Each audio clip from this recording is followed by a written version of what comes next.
In the last 12 to 15 years, there has been upwards of 20 different Dragon Ball games that have been released. So in today's video, I'm going to be giving you guys my top 5 worst Dragon Ball games out of the 20 that I was speaking of. And I am honestly I'm going to try my best not to be so biased towards the newer consoles and the newer graphics and the newer battle mechanics, etc, etc, etc, because I understand how times have changed, and you guys should as well. So I'm going to leave out games like GT Final Battle and Ultimate Battle 22, and I'm going to try to do my best in this video for you guys, but I want you guys to let me know at the end of the video, leave me a comment, I would deeply appreciate it, and let me know what you guys think of the video for one, and secondly, what you guys' top 5 worst Dragon Ball games are. So I'll catch you guys later. Deuces, enjoy the video.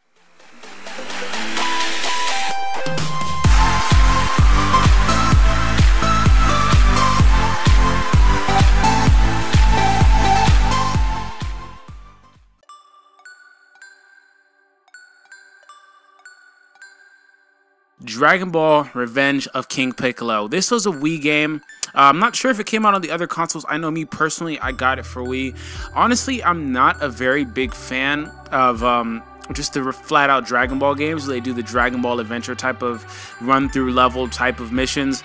Honestly, this game feels really, what's the word, Mega Man-esque with the layout for the levels and whatnot, and I'm just not a very big fan of it. I mean, the fighting mechanics are incredibly simplistic, but honestly, when you think of Dragon Ball, you think of Smash Mouth fighting, you know, 2D like Budokai, or, you know, 3D like the current games, and it just really doesn't fit that build.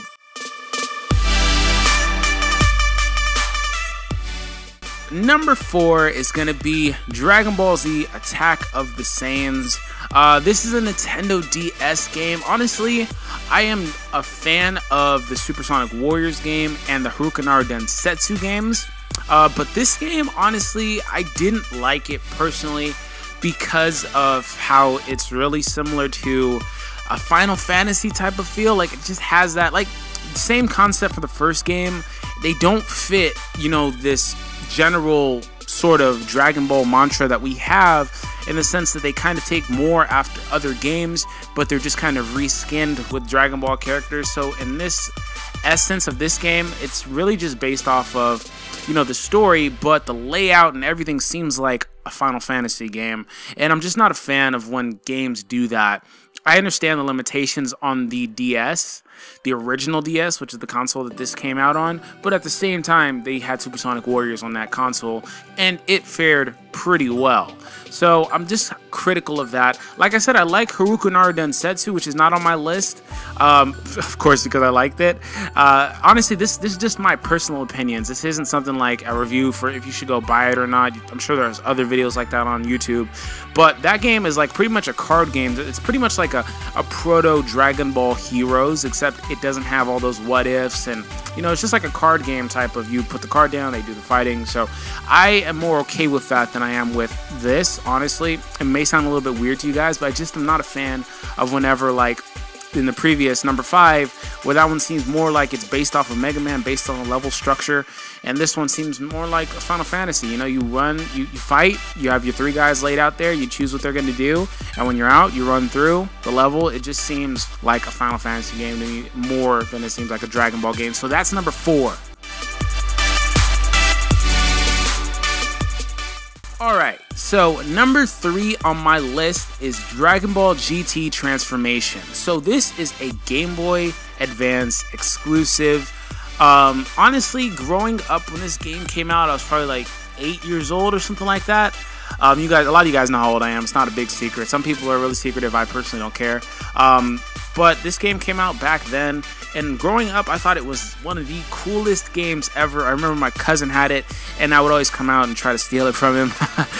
We both had SPs, but I only had like Emerald or something like that. But anyways, this game was really, really solid growing up, in my opinion. But in hindsight, and I'm trying not to be critical on this game because it is a Game Boy Advanced game, I just feel like the layout for this game, and if you guys haven't noticed, that is a big theme for me. That's one of my pet peeves, honestly. The game has to have a solid layout. I'm just not a fan of RPG styles, running through levels and stuff like that, running through, like, you know, this slide and then you hit the wall, it opens up another slide so you see the second.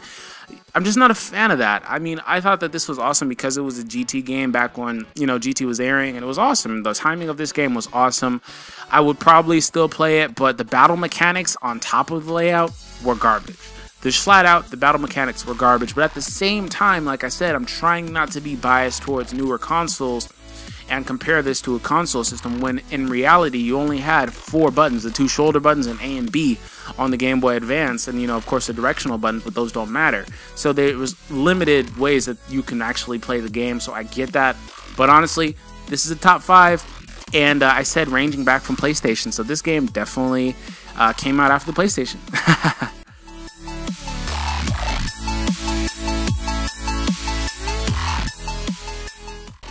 Okay, so number 4 is a game that a lot of people, if they did this list, would probably have on their list as well. And that is Dragon Ball Z Sagas. Yes, I mentioned Sagas. Sagas is like the game that nobody wants to talk about, but I'm gonna make you guys face reality, okay? Sagas was shiz. I'm not even gonna cuss. It's not even worthy of a cuss word. It was just shiz. It was garbage with a few H's and a J and an E. It was horrible. And I just thought that the game in general was bad. Obviously, I'm not a fan of the layout where you're just running around and fighting and it doesn't like take you to an actual fight. Like kind of how like Budokai 3 does, where you fly around the map and and then you get to the point where you're supposed to be, it takes you to an actual fight where it's just you two there. I'm not a fan of you being on the map and you see the guy over there and you walk up to him, start punching him, and you're still in the map and you're looking at this from, like, you know, I don't even know what perspective that is, looking at it from way above. And I'm just not like a broadcast type of deal. I'm not a fan of that in games. I'm really not.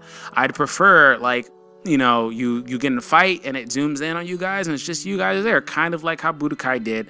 I'm a very big advocate for Budokai games. So this game, honestly, since it was on PlayStation 2 and it came out around the same time as the Budokai games, this game really just dropped the ball. Honestly, there was no reason for that. The mechanics in the other games were better. The games as in general were better. The stories were better. This game was just, it seemed like they rushed this game and they had some idea and they just weren't ready for it. So that's why this is on my list, and I'm sure it'll be on just about everybody else's list.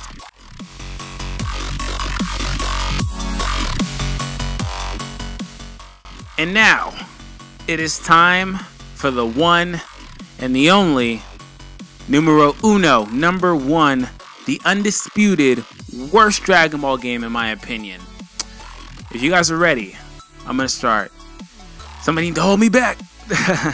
So number 1 is, well, hold on. If you guys guessed it, pause the video and leave your number 1 down below. Number 1 is going to be Dragon Ball Evolution. This shouldn't even have happened. I am less critical of Sagas. This game should not have happened. The developers of the game should not have gotten funding for this game to happen based on strictly how badly the movie was. How bad the movie was, my bad. It shouldn't even have happened. And for them to make a game based around that horrible cluster F of a movie was just ill-advised. Now, I will say one good thing. I was a fan of the gameplay, like the actual fighting, and the graphics were solid on a PSP system. But that being said, it is based off of a horrible movie, and it follows the same story as a horrible movie, has the same character designs as the horrible movie, so it is number 1 on my list.